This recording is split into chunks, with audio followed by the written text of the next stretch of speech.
किसान भाई बहनों को झुमकी बहन का प्यार भरा नमस्कार।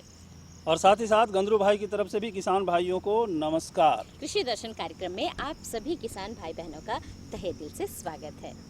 तो किसान भाइयों, आइए कार्यक्रम की शुरुआत करते हैं कृषि समाचार। नमस्कार, कृषि समाचार में आपका स्वागत है। मैं हूं पूनम। खबरों से पहले आइए नजर डालते हैं आज की सुर्खियों पर।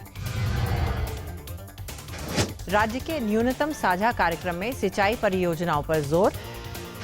इटकी के किसानों को यूनियन बैंक बनाएगा आत्मनिर्भर। उड़द की बुआई के 20 और 40 दिन बाद करे 2 निकाई गुड़ाई। अब समाचार विस्तार से। झारखंड नवगठित राज्य सरकार ने जो न्यूनतम साझा कार्यक्रम पेश किया है, उसमें कृषि विकास में तेजी लाने के लिए सिंचाई परियोजनाओं पर विशेष जोर दिया गया है।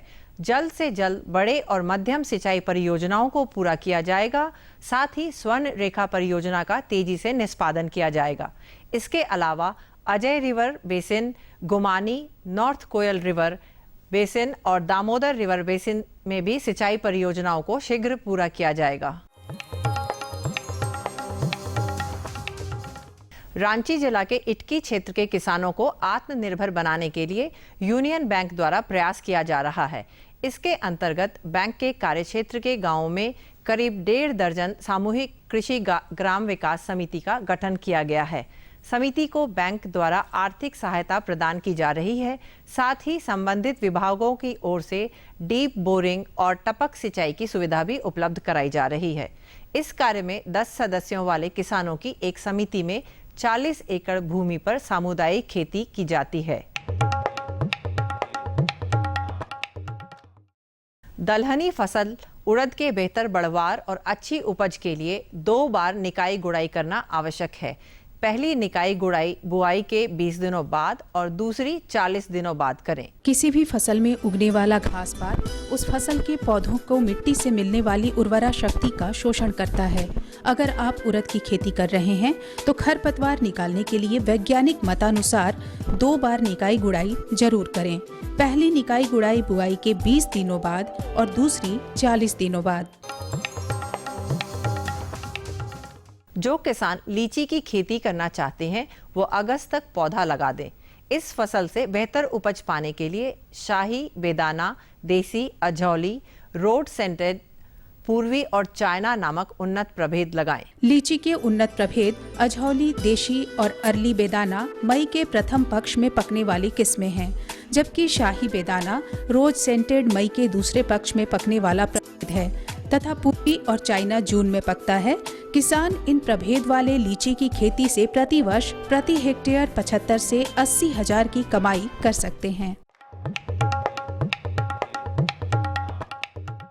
ट्रैक्टर चलित इंक्लाइन प्लेट प्लांटर एक ऐसा कृषि यंत्र है जो बड़े बीज मूंगफली, मक्का, काबुली चना और छोटे बीज सरसों और सलजम की बुआई करने के लिए उपयोगी है। ये मिश्रित खेती के लिए भी कारगर है। इसकी कार्यक्षमता 0.45 से 0.65 हेक्टेयर प्रति घंटा है। आज हम एक ऐसे सफल किसान से मिलेंगे जिनकी कामयाबी उनके खेतों में लगी फसलें बता रही हैं। सफल किसान का मतलब सिर्फ ये नहीं होता कि वो अधिक उपज प्राप्त करता है, बल्कि उसके काम करने का तौर तरीका खेती के विकास में सहयोग करता है। तो ये खास कामयाबी है।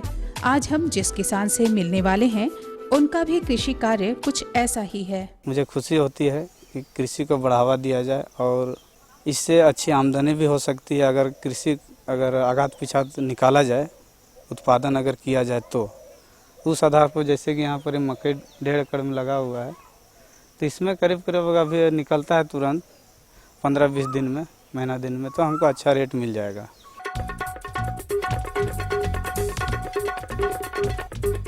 और अब एक नजर राज्य के 5 प्रमुख शहरों के मौसम के मिजाज पर।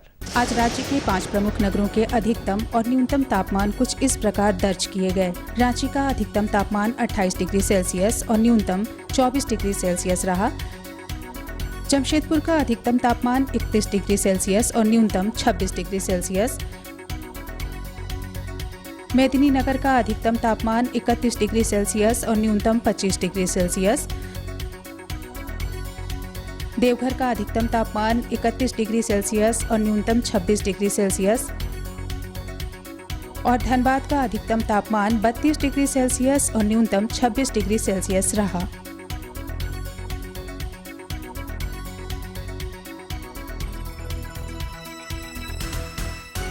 और अब मंडी भाव में आइए नजर डालते हैं अनाजों के भाव पर।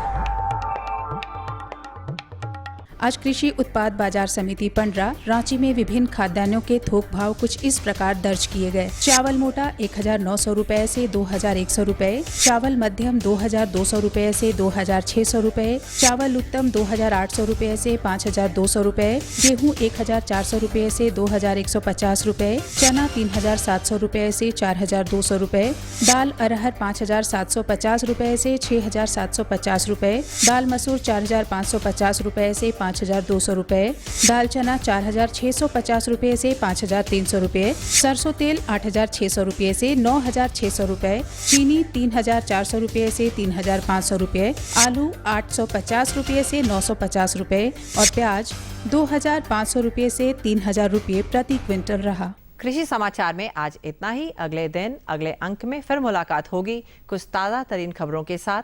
तब तक के लिए दीजिए इजाजत। नमस्कार, जोहार। कृषि समाचार के अंतर्गत आपने जानकारी ली मौसम के मिजाज के बारे में, खेती बाड़ी के बारे में और मंडी के भाव के बारे में। बिल्कुल। और किसान भाइयों, अभी वक्त हो चला है एक छोटे से विराम का। तो इस विराम के बाद हम पुनः हाजिर होते हैं। आप बने रहिए हमारे साथ। बीज, खाद और सिंचाई, एक किसान को और क्या चाहिए भाई? हर किसान को चाहिए कि वो राष्ट्रीय कृषि बीमा योजना का लाभ उठाने की भी जरूर सोचे। कृषि मंत्रालय, भारत सरकार एवं राज्य सरकार द्वारा संचालित राष्ट्रीय कृषि बीमा योजना, जिसके तहत प्राकृतिक विपदाओं, फसल के रोगों, कीटों एवं अन्य कारणों से बीमित इकाई क्षेत्र की उपज अगर गारंटीड उपज से कम हो जाती है तो सभी बीमित किसानों को क्षतिपूर्ति दी जाती है। Agriculture insurance company of India द्वारा लागू राष्ट्रीय कृषि बीमा योजना का लाभ उठाएं। तुरंत निकट के सरकारी बैंक की शाखा या कृषि अधिकारी से संपर्क करें। संपन्न भारत की पहचान, बीमित फसल, खुशहाल किसान। ये लो और बताओ। बस। अरे ये क्या भैया जी, बस इतनी सी रासायनिक खाद? किसानी छोड़ रहे हो क्या? किसानी नहीं, नादानी छोड़ रहे हैं। मिट्टी की जांच कराई है।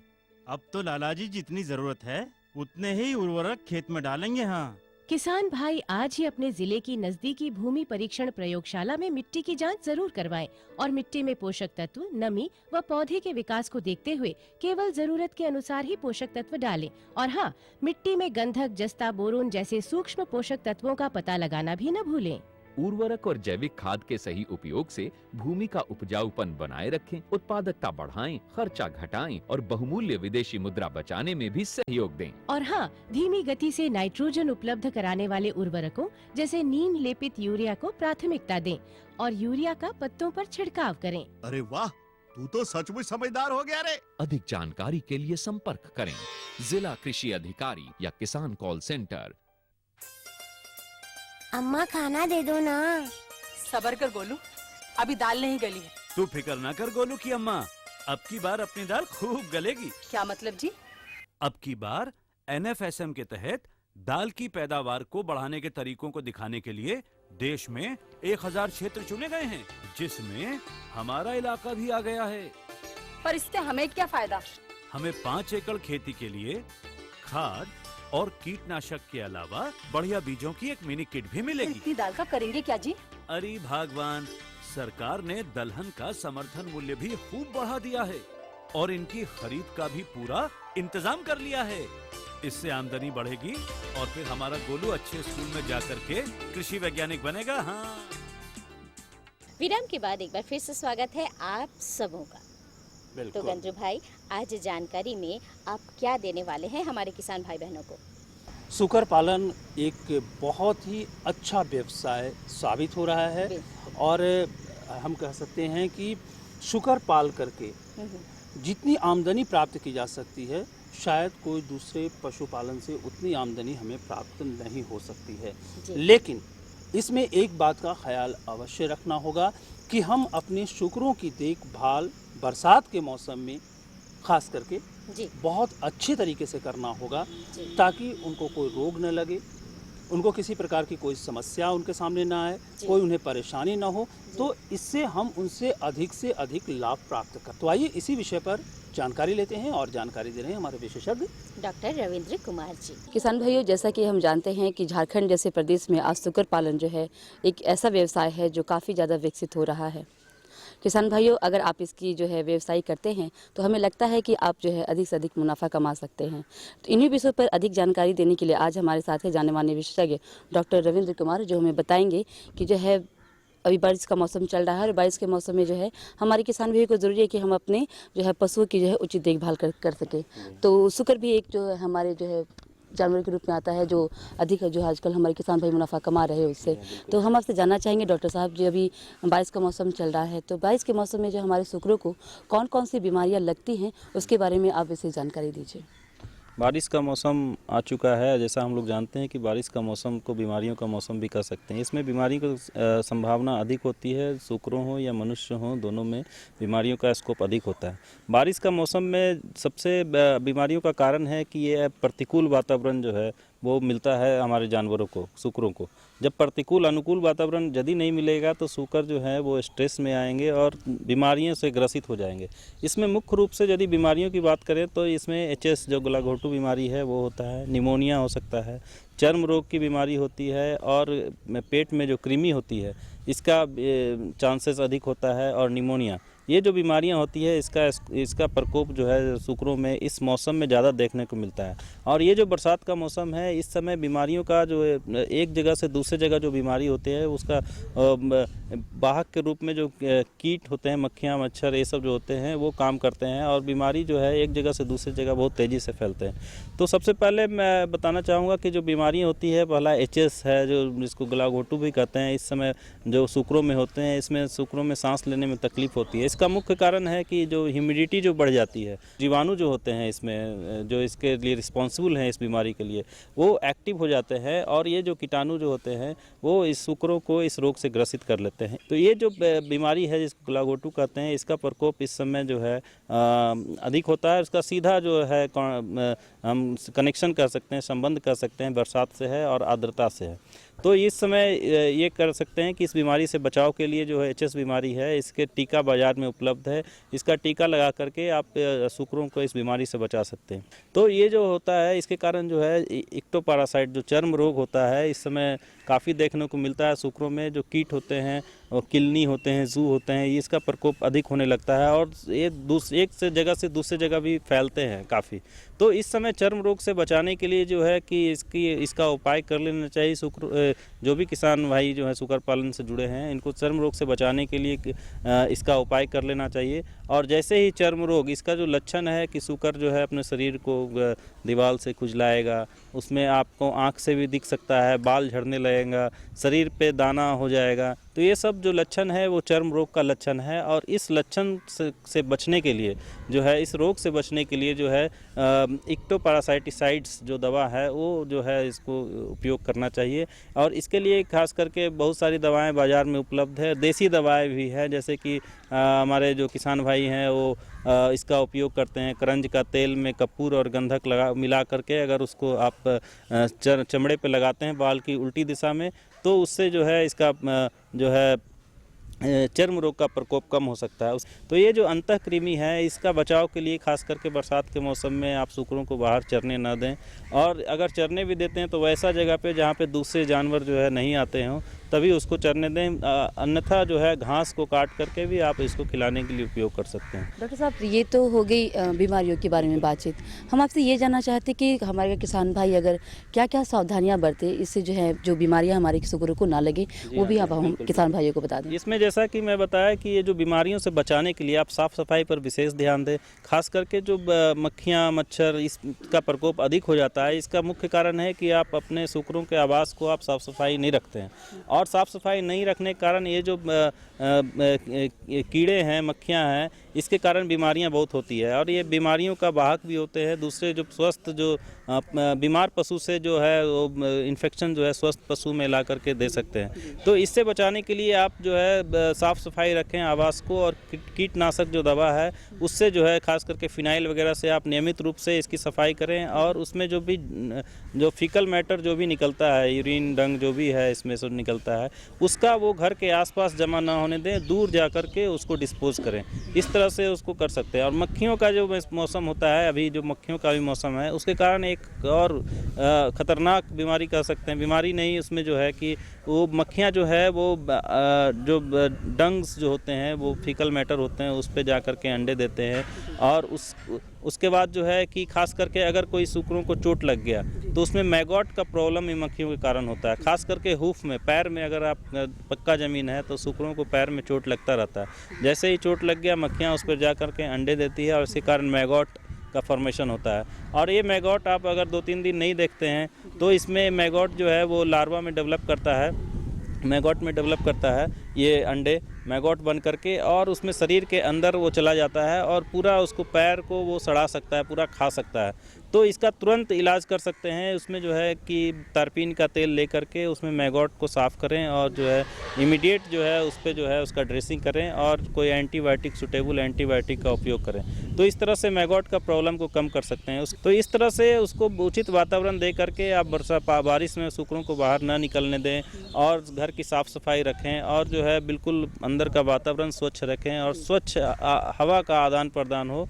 तो इस तरह से आप करके आप जो है और कुछ दाना का प्रबंधन करके अच्छी क्वालिटी का दाना और विटामिन्स वगैरह का मिक्सचर वगैरह और विटामिन्स का इंजेक्शन, एक्स्ट्रा विटामिन्स उसको दे करके जो है कि सूकरों का जो वातावरण है और सूकरों को उचित अनुकूल वातावरण दे सकते हैं, जिससे जो है सूकर जो है का प्रभाव जो है वो अनुकूल रहेगा और विपरीत जो प्रभाव होता है वो उसको कम कर सकते हैं। इसके अलावा जो भी बीमारियां हैं, बरसात में होने वाली जो बीमारियां हैं उसका आप टीकाकरण अवश्य करा लें। खास करके स्वाइन फीवर बीमारियों का भी प्रकोप इस समय होने की संभावना होती है और HS मैंने बताया उसका भी प्रकोप हो सकता है। FMD का भी इस समय आप जो टीकाकरण अगर नहीं कराए हैं तो टीकाकरण बरसात से पहले अवश्य करा लें और इस बीमारियों से उसको आसानी से बचा जा सकता है।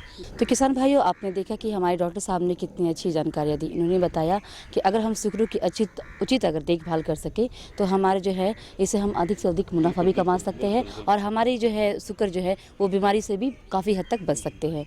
तो किसान भाइयों, आपने देखा कि हमारे डॉक्टर साहब ने इतनी अच्छी जानकारियाँ दी। डॉक्टर साहब से आपका बहुत बहुत धन्यवाद। आप इस कार्यक्रम में इतनी अच्छी जानकारियाँ दी, बहुत बहुत धन्यवाद। वाह, जानकारी तो बहुत बढ़िया थी, है ना। अगर हमारे किसान भाई इन जानकारियों को अमल करेंगे तो उनके पशु बिल्कुल सुरक्षित और स्वस्थ रहेंगे। बिल्कुल। दादा इधर ही जोहार दादा, जोहार। हाँ, क्या हाल चाल? सब ठीक ठाक। सब खेती बाड़ी कैसा चल रहा है? सब बढ़िया चल रहा है। क्या लगाए अभी खेत में? इस बार गोभी लगाए हैं। बंदा गोभी, गट गोभी, फूल गोभी सब लगा दिए। चलिए, यानी गोभी वर्गीय जो फसल है उसकी खेती हमारे दादा कर रहे हैं। हाँ, लेकिन बरसात के मौसम में कीट वगैरह सब बिल्कुल दिक्कत होता है। हाँ। हम चाहते हैं कि इसके बारे में बताइए कि इसका प्रबंधन कैसे बढ़िया से होगा ताकि मेरा फसल जो है बहुत बढ़िया से हो। तो चलिए, आज हम अपने किसान भाइयों को गोभी वर्गीय खेतों में जो लगने वाले कीट हैं उसका कैसे हम प्रबंधन करें, इस विषय पर जानकारी हम अपने किसान भाइयों को दे देते हैं। जानकारी दे रहे हैं हमारे विशेषज्ञ डॉक्टर PK सिंह जी। तो फटाफट ध्यान से सुनिए। आज हम लोग आए हुए हैं बिरसा कृषि विद्यालय में, जहाँ के वैज्ञानिक हैं डॉक्टर PK सिंह, जो कीट विज्ञान विभाग में मुख्य वैज्ञानिक हैं। आज हम लोग जानकारी लेंगे कि गोभी वर्गीय सब्जी में लगने वाले कीट एवं उसके प्रबंधन के बारे में। तो चलिए डॉक्टर साहब से इस विषय पर विशेष जानकारी हासिल करते हैं। सबसे पहले ये बताएं कि ये जो पौधे जो होते हैं ये गोभी के, तो उसमें गोभी वर्गीय में कौन कौन पौधे आते हैं, कौन कौन सब्जी आते हैं? देखिए, खास करके जो हमारे झारखंड राज्य में किसान भाई खेती करते हैं तो गोभी वर्गीयों में खास करके आपका फूल गोभी है, पत्ता गोभी है, गांठ गोभी है और ख़ास करके ब्रोकली जो आती है वो भी है, जिसका भी बाज़ार भाव बहुत है। ये तीन चार तरह की सब्जियां हमारे राज्य में अच्छी तरह से होती है। तो ये इसका उचित समय कौन सा है लगाने का? देखिए, अभी जो कि बरसात का समय है तो अभी किसान भाई जो है थोड़ा बहुत देखभाल करके उसका बिछड़ा गिरा सकते हैं, अभी भी गिरा सकते हैं, क्योंकि बरसात में सब्जियों का भाव काफ़ी रहता है। और अभी किसान भाई लगाएंगे तो उनको जाकर सितंबर के आसपास से मतलब उसका उत्पादन शुरू होना मिल जाएगा और जैसे गांठ गोभी हो चाहे फूल गोभी हो चाहे पत्ता गोभी हो तैयार हो जाएगा और उसका अच्छा भाव मिलेगा। तो अभी के समय में भी किसान भाई अपना बिचड़ा गिरा सकते हैं, बिचड़ा गिरा करके गोभी वर्गीय फसलों की खेती कर सकते हैं। ये जो खेती जो शुरू करेंगे तो इसमें बिचड़ा गिराने में क्या क्या सावधानियां बरतेंगे वो थोड़ा सा किसान भाई को बताएं। हाँ देखिए, ये बहुत ही महत्वपूर्ण है क्योंकि ये गोभी वर्गीयों के जो बीज हैं बहुत ही महंगे आते हैं और बरसात के समय में अगर किसान भाई थोड़ी सी सावधानी नहीं रखेंगे तो उनका बिचड़ा नुकसान हो जाता है, उनको काफ़ी नुकसान हो जाता है। तो इस समय में जब भी किसान भाई बिचड़ा गिराते हैं तो पहले तो बीज तो अच्छे स्थानों से खरीदें, कोई प्रमाणित बीज खरीदें जो अच्छे संस्थान से लिया गया हो या अच्छे दुकान से लिया हो जिसकी मतलब प्रामाणिकता हो। और उस जब बीज को जब किसान भाई गिराते हैं तो जब क्यारी बनाए तो उसको कम से कम 15 सेंटीमीटर ऊंचा उठा लें, क्योंकि बरसात होता है तो बरसात में पानी लगेगी और बिचड़ा बह जाएगा, गिर जाएगा। अगर सिर्फ किसान भाई के पास संभव हो तो छोटा सा एक उसके ऊपर एक पॉलीथीन का एक छत्तर जैसा डाल दें ताकि वर्षा होने पर भी सीधे बिचड़े के ऊपर पानी ना गिरे और उससे भी बचे। तो ये करना है किसान भाइयों को। और दूसरी बात ये करनी है कि उसको ज़्यादा घना नहीं लगाना है, पंक्तियों में लगाना है, क्योंकि बरसात के समय बहुत सारे कीड़े भी आते हैं। अगर थोड़ा सा दूरी पर लगे रहेगा लाइन पर तो वो बिचड़ा उखाड़ने में भी सहूलियत होगी और तथा उसका प्रबंध करने में आसानी होगा। किसान भाई को बहुत सारे किसान भाई तो हमारे पत्ता गोभी लगा चुके होंगे, गोभी वर्गीय सब्जी, तो उसमें कौन कौन सा कीट का अभी प्रकोप होता है शुरुआती में? जी देखिए, अभी के समय ना कि बरसात के समय में चूँकि आर्द्रता ज़्यादा रहती है इसलिए अन्य दिनों की अपेक्षा बरसात में कीटों का प्रकोप ज़्यादा होता है। तो अगर उस तरह से हम देखें तो खास करके अगर भी किसान भाई लगाएंगे तो 3 तरह के कीड़े खास करके लगते हैं। एक तो है पत्ती को खाने वाले कीड़े जो कि भुआ पिल्लू है, और इसका प्रकोप जैसे अभी है ना, अभी किसान भाई लगाएंगे तो अगस्त और सितंबर में काफ़ी मात्रा में दिखता है। तो एक तो भुआ पिल्लू हो गया। दूसरा है कि एक डायमंड बैक माथ कहते हैं जो बंधा गोभी के माथा को खा जाता है, माथा को छेद कर देता है और उसके अंदर घुस करके वो खा करके काफ़ी नुकसान पहुंचा जाता है। जब एक बार माथा या फूल गोभी नुकसान हो गया, उसका छिद्र बन गया तो उसका बाजार भाव नहीं मिलता है। ये बहुत ही मतलब हानिकारक कीड़ा, बहुत ही मतलब पीड़ादायक कीड़ा कहिए झारखंड के लिए। ये है बंधा गोभी का डायमंड बैक माथ जो उसको माथा को छेड़ता है। और तीसरा है जब बादल रहते हैं, वर्षा होती रहती है, उस समय देखेंगे किसान भाई एक माहू कीड़ा होता है, छोटा छोटा काला काला सा होगा, वो आ करके पत्तियों में बैठ करके उसका रस चूसता है और रस चूस करके वो काफ़ी नुकसान पहुंचाता है। तो मुख्यतः ये 3 तरह के कीड़े खास करके बरसात में मिलते हैं। तो इनसे हमको फसलों को बचाना बहुत ज़रूरी है, क्योंकि सब्जियां एक ऐसी है जहां उस पर कीट का प्रकोप हो जाएगा, एक दाग बन जाएगा तो उसका बाजार भाव बहुत ही गिर जाएगा। तो उससे हमको बचना है। अब है कि इससे बचाव किस प्रकार से करेंगे, कौन सी दवाई यूज़ करेंगे, कितनी मात्रा में यूज़ करेंगे, उसके बारे में थोड़ा किसान। देखिए, सर्वप्रथम जैसे बंधा गोभी का जो माथा छेदने वाला कीड़ा जिसको हम लोग डायमंड बैक माथ कहते हैं, हीरा पृष्ठक कहते हैं, जब हम खेत में किसान भाई बंधा गोभी लगाते हैं तो उसमें इसको एक चीज़ को ध्यान रखना है कि अभी के समय में जैसे बंधा गोभी हम खेत में लगाएंगे तो उसको 15 दिन के पहले एक लाइन सरसों की या आजकल तोरिया होती है, तोरी, उसको लगा दें। और उसके लगाने के बाद 15 लाइन बंधा गोभी के लगाएं, 15 से लेकर 25 लाइन तक जैसा खेत हो, और पुनः उसके बाद 1 लाइन सरसों की या तोरिया की लगाएं, फिर 25 लाइन बंधा गोभी लगाएं और 1 लाइन सरसों की लगाएं। तो इस तरह से करेंगे और 15 दिन के बाद 1 लाइन और सरसों की लगा दें, उसके लिए जगह छोड़ कर रखेंगे। ऐसा करने से ये होता है कि बंधा गोभी में जो कीड़े खास करके डायमंड बैक जो बंधा माथा छेदने वाला कीड़ा है वो बंधा गोभी में ना बैठ करके वो सरसों के ऊपर बैठता है या तोरिया के ऊपर बैठता है। और अभी के समय किसान भाई अगर सरसों या तोरिया भी लगा देंगे तो उनको काफ़ी फायदा हो जाता है, साग के रूप में भी मिल जाएगा वो तो। और दूसरा है कि कीड़ों से बचाव हो जाएगा। तो एक पहला उपाय तो हमको ये करना है उस कीट से बचने के लगाते समय। तो ऐसा करेंगे तो कीट से स्वतः बच जाएगा फसल, क्योंकि वो जो कीड़ा होता है पहले सरसों को खाता है या तोरिया को खाता है, तोरी को, और बाकी उससे हमारा बंधा गोभी बच जाएगा। और दूसरी बात है, अगर किसान भाई अगर देखते हैं कि खेत में लग गया है, अगर एक ठोक पिल्लू अगर एक पौधे पर दिखता है तो उसके लिए सबसे बढ़िया एक दवा आती है, बैसिलस थुरिनजिन्स के नाम से बता रहे व्यक्ति है बेटी, जिसे डिफेल भी कहते हैं। उसकी 1 ग्राम मात्रा को 1 लीटर पानी में मिला करके उसका छिड़काव कीजिए। उसका छिड़काव करने से भी काफ़ी राहत हो जाता है। अगर मान लीजिए किसान भाई वो भी किए और नहीं कर पाए, अगर कीट लग गया तब हमें थोड़ा सा एक कीटनाशक दवा की तरफ जाना पड़ेगा। इसके लिए आजकल बाज़ार में सबसे अच्छी दवा है इंडॉक्सोकार्ब करके दवा है, जो कि एक अमाशय विष है और स्पर्श विष है। कहने का मतलब है कि जब वो दवा के संपर्क में कीड़ा आता है तो मरता है, कीड़ा या तो उस फसल को खाएगा तो उसके आमाशयों में जाएगा विष, उससे जा करके वो मरेगा। तो उसकी आधा मिलीलीटर मात्रा को 1 लीटर पानी में मिला लें और उसके बाद उसको छिड़काव करें। तो यहाँ हमें यह ध्यान रखना है कि जब भी फसल पर छिड़काव करते हैं कोई भी कीटनाशक का किसान भाई, तो कम से कम 3 सप्ताह के बाद ही उसको हार्वेस्ट करें, उसको मतलब कटाई करें और उसको मतलब खाने के लिए यूज में करें। तो अभी अगर हम करते हैं तो इससे भी काफ़ी उससे बचाव हो जाएगा। तो डॉक्टर साहब ने बहुत अच्छी जानकारी दी और किसान भाई हमको लगता है कि जो डॉक्टर साहब ने बताया है बहुत अच्छी जानकारी बताई और इसको जान करके हमारे किसान भाई काफ़ी लाभान्वित होंगे। इसी के साथ हमें और डॉक्टर साहब की तरफ से सभी किसान भाइयों को जोहार, नमस्कार। हाँ क्या कहने ना। हाँ, अब समझे, अब हमारा चिंता जो है दूर हो गया। हमारा चिंता दूर हुआ, साथ साथ हमारे किसान भाइयों का भी चिंता दूर हो गया। अच्छा गंद्रू भाई, आपसे एक बात पूछनी थी मुझे। बोलिए। आप जब भी लगा लेते हैं, रोपण कर डालते हैं, उसके बाद जानकारी लेने आते हैं, ये क्यों? उसके पहले रोपने का विधि मालूम रहता है। अच्छा, इसलिए जब रोप लेते हैं, हाँ। उसके बाद आगे का जानने के लिए आपके पास फिर आ जाते हैं। चलिए, क्योंकि बहन आप कुछ कहने जा रहे थे। हाँ, मैं कहने वाली थी कि फटाफट कागज और कलम उठाइए और हमारा पता नोट कीजिए। बिल्कुल, ये बहुत ज़रूरी है किसान भाइयों। कागज और कलम आप उठाइए और हमारा पता नोट कीजिए। और हमारा पता इसलिए नोट कीजिए क्योंकि आपकी अगर कोई समस्या हो, कोई सुझाव हो, तो वो खतों के माध्यम से आप हम तक पहुंचा सकें। तो फटाफट पता बता दीजिए। हमारा पता है कार्यक्रम कृषि दर्शन, कृषि प्रकोष्ठ द्वारा केंद्र निदेशक, दूरदर्शन केंद्र, रातू रोड, रांची, 3 संख्या 834001। तो हमें रहेगा आपके खतों का बेसब्री से इंतजार। तो किसान भाइयों, इसी के साथ हम सबों को दीजिए इजाजत। नमस्कार।